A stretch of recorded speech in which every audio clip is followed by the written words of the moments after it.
Hello दोस्तों, नमस्कार। स्वागत है आपका एग्ज़ाम पेज बाय कंचन सर यूट्यूब चैनल में। इस वीडियो में हिंदी के 20 इंपॉर्टेंट क्वेश्चंस को सॉल्व करेंगे। क्वेश्चन का पैटर्न एग्ज़ाम की तरह ही है। प्रत्येक क्वेश्चन को ध्यान से देखना, उसके आंसर को कमेंट बॉक्स में लिखना। क्वेश्चन नंबर 1 से शुरू करेंगे बिना समय व्यर्थ किए। क्वेश्चन नंबर 1 है, भाषा की अभिव्यक्ति के कौन से रूप हैं? ऑप्शन ए मौखिक, ऑप्शन बी लिखित, ऑप्शन सी मौखिक और लिखित, या ऑप्शन नंबर डी इनमें से कोई नहीं। तो भाषा की जो अभिव्यक्ति होती है वो मौखिक और लिखित दोनों होती है। क्वेश्चन नंबर 1 का ऑप्शन सी सही है। नेक्स्ट क्वेश्चन, मानक हिंदी किस बोली से विकसित हुई? ऑप्शन ए ब्रजभाषा, खड़ी बोली, पहाड़ी, अवधी। देखिए, जो आपकी मानक हिंदी है, क्योंकि अब उसका नाम ही है मानक हिंदी यानी स्टैंडर्ड हिंदी जो है वो आपकी खड़ी बोली से विकसित हुई है। तो क्वेश्चन नंबर 2 का ऑप्शन नंबर बी सही हो जाएगा। नेक्स्ट क्वेश्चन, भारतीय संविधान में किस भाषा को राजभाषा के रूप में स्वीकार किया गया है? तो भारतीय संविधान में 14 सितंबर 1949 को अनुच्छेद 343 से लेकर 341 तक, 343 हमेशा याद रखना है आपको, और 341 तक हिंदी भाषा को राजभाषा के रूप में स्वीकार किया गया है। तो क्वेश्चन नंबर 3 का ऑप्शन नंबर बी सही हो जाएगा। नेक्स्ट क्वेश्चन है क्वेश्चन नंबर 4, हिंदी वर्णमाला में स्वरों की संख्या कितनी है? ऑप्शन ए 8, 9, 11 या 14। तो हिंदी वर्णमाला में स्वरों की संख्या जो है वो आपकी ऑप्शन नंबर सी 11 हो जाएगी। छोटा आ से लेके आह तक जो संख्याएं हैं वर्णमाला में स्वरों की, वो आपकी 11 हो जाएगी। नेक्स्ट क्वेश्चन, शब्दांश से पहले जुड़कर अर्थ में परिवर्तन ला देते हैं, उन्हें क्या कहते हैं? ऑप्शन है निपात, प्रत्यय, उपसर्ग या संधि। तो जब भी आपके पास आए कि शब्द के पहले जो जुड़ते हैं उनको उपसर्ग बोलते हैं, शब्द के बाद में जो जुड़ते हैं उनको प्रत्यय बोलते हैं।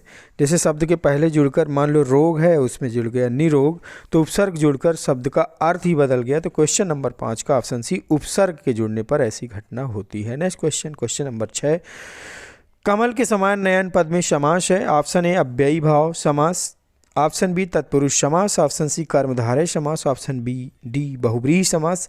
कमल के समान नयन यानी कमल नयन यहाँ पे से एक समास है जिसका आपको पूछा गया किस समास में है, तो आपका कर्मधारय समास सही हो जाएगा। जहाँ पर यहाँ पे कमल समान नयन यानी नयनों की विशेषता बताई गई है जो कि कमल की तरह है।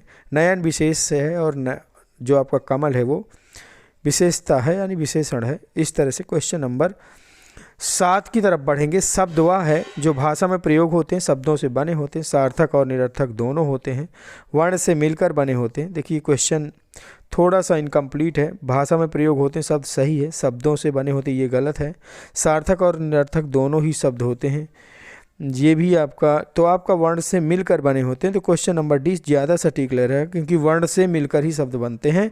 तो क्वेश्चन नंबर 7 का ऑप्शन डी अभी इस विकल्प के हिसाब से सही हो जाएगा। नेक्स्ट क्वेश्चन नंबर 8, निम्नलिखित में से एक तत्सम शब्द बताइए। अनजान, कबूतर, पता या घोटक।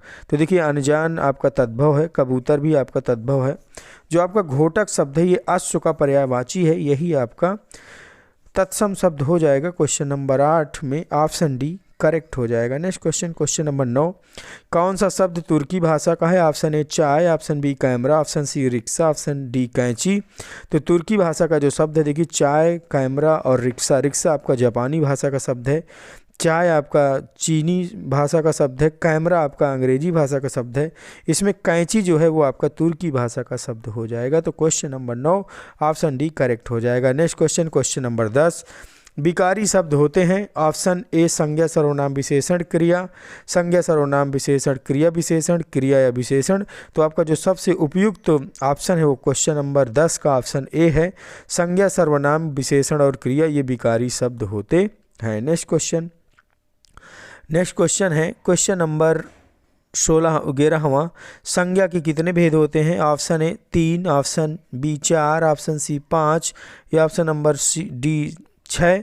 तो संज्ञा के जो भेद होते हैं, संज्ञा के भेदों की संख्या, क्वेश्चन नंबर 11 का ऑप्शन 3 यानी ए सही हो जाएगा। नेक्स्ट क्वेश्चन, निम्नलिखित में से कौन सा शब्द स्त्रीलिंग नहीं है? दाल, मई, गर्दन या दर्द। तो जब भी आपको स्त्रीलिंग पुल्लिंग पूछा जाए आपको ट्रिक बताई गई है कि उसका वाक्य में प्रयोग कर लेंगे तो अपने आप आपका सही हो जाएगा। देखिए दाल गिर गई ना कि गिर गया, तो ये स्त्रीलिंग हो जाएगा। मई निकल गई, मई एक महीना है, गर्दन टूट गई ना कि टूट गया, लेकिन दर्द हो रहा है ना कि हो रही है, तो आपका दर्द जो है पुल्लिंग है यानी स्त्रीलिंग नहीं है, बाकी ये तीनों स्त्रीलिंग है। तो क्वेश्चन नंबर 12 में ऑप्शन डी सही हो जाएगा। Next question, question number 13, Hindi में वचन कितने होते हैं? Important question. Option A 2, option B 3, option C 4, option D 5। तो हिंदी में जो वचनों की संख्या है वो आपके एक वचन और दो वचन, यानी क्वेश्चन नंबर 13 का ऑप्शन ए सही हो जाएगा। नेक्स्ट क्वेश्चन, निम्नलिखित में से कौन सी भाववाचक संज्ञा है? भारत, लड़का, कायर, मित्रता। तो देखिए भारत एक देश है, ये आपका नाउन हो जाएगा यानी संज्ञा हो जाएगी, प्रॉपर नाउन इसको बोलेंगे। लड़का जो है ये आपका जातिवाचक संज्ञा हो जाएगा। कायर ये आपकी विशेषता है, विशेषण यानी हो जाएगा, लेकिन मित्रता आपकी भाववाचक संज्ञा हो जाएगी। तो क्वेश्चन नंबर 14 में ऑप्शन डी करेक्ट आंसर हो जाएगा। देश को हानि जयचंदों से होती है, जयचंद में प्रयुक्त संज्ञा बताइए। देखिए क्वेश्चन आपका थोड़ा सा आपको टफ लगेगा। ऑप्शन ए है जातिवाचक संज्ञा, भाववाचक संज्ञा, व्यक्तिवाचक संज्ञा, द्रव्यवाचक संज्ञा। तो देश को हानि जयचंद से होती है, यहाँ पे जयचंद कोई नाम नहीं है, बल्कि जयचंद से यहाँ पे मतलब यह एक जातिवाचक संज्ञा की तरह यूज हो जाएगा। जयचंद का मतलब गद्दार होता है। तो इस तरह से क्वेश्चन नंबर 15 का ए ऑप्शन एकदम करेक्ट आंसर हो जाएगा। जो लोग ए को ऑप्शन टिक कर रहे हैं उनका आंसर सही है। कर्ता के लिंग का पता न होने पर क्रिया होती है, वचन के अनुसार, स्त्रीलिंग में, पुल्लिंग में या कर्ता के अनुसार। इंपॉर्टेंट क्वेश्चन है, कर्ता में जब लिंग का पता ना हो तो क्रिया जो है हमेशा पुल्लिंग के हिसाब से यूज कर दी जाती है। Question number 16 C option correct हो जाएगा। नेक्स्ट क्वेश्चन है क्वेश्चन नंबर 17, राम की शक्ति की पूजा के रचनाकार हैं रामधारी सिंह दिनकर, सूर्यकांत त्रिपाठी निराला, सुमित्रानंदन पंत या मैथिली शरण गुप्त। तो आपका राम की शक्ति की पूजा बहुत ही चर्चित महाकाव्य है ये, और सूर्यकांत त्रिपाठी जी द्वारा लिखा गया ये काव्य है, सूर्यकांत त्रिपाठी निराला। तो राम की शक्ति की पूजा के लेखक सूर्यकांत त्रिपाठी निराला सही हो जाएगा। नेक्स्ट क्वेश्चन नंबर 18, भारत बादल राग कविता के रचयिता हैं। Option A Sumitranandan Pant, option B Mahadevi Verma, option C हो जाएगा आपका रामधारी सिंह दिनकर या ऑप्शन डी सूर्यकांत त्रिपाठी निराला। तो बादल राग कविता के रचयिता एक बार फिर से आपके सूर्यकांत त्रिपाठी निराला ही ऑप्शन सही हो जाएगा। क्वेश्चन नंबर 18 का ऑप्शन डी करेक्ट हो जाएगा। नेक्स्ट क्वेश्चन है, देखिए इस तरह के क्वेश्चन आपको जानबूझ के पैटर्न वाइज रखते हैं, जिससे कि आप कुछ लोग जो तुक्का लगाने की ट्रिक का इस्तेमाल करते हैं वो गलत है। जब आपको सही क्वेश्चन के आंसर आ रहे होंगे, थोड़ी बहुत आप तैयारी कर लेंगे तो आपका एग्जाम आराम से निकल जाएगा। इन प्रैक्टिस सेट्स को लगातार सॉल्व करने की कोशिश करिए। एक दिन जब आप स्किप करते हैं कोई प्रैक्टिस सेट, किसी भी चैनल में आप पढ़िए, लेकिन बस आपका उद्देश्य पढ़ना होना चाहिए। रीतकालीन कवियों का मुख्य विषय है नायिका का रूप सौंदर्य का चित्रण, भक्ति भावना यथार्थ का चित्रण या वीरता का चित्रण। तो रीतकाल के जितने भी कवि हुए रीतकालीन कवि नायिका के रूप के सौंदर्य का चित्रण करते थे। तो क्वेश्चन नंबर 19 में जो रीतकाल कवियों का मुख्य विषय था वो नायिका का रूप सौंदर्य का चित्रण। क्वेश्चन नंबर 19 का ऑप्शन ए करेक्ट आंसर हो जाएगा। नेक्स्ट क्वेश्चन नंबर 20, ब्रज भाषा में लिखी गई एक प्रमुख रचना का नाम बताइए।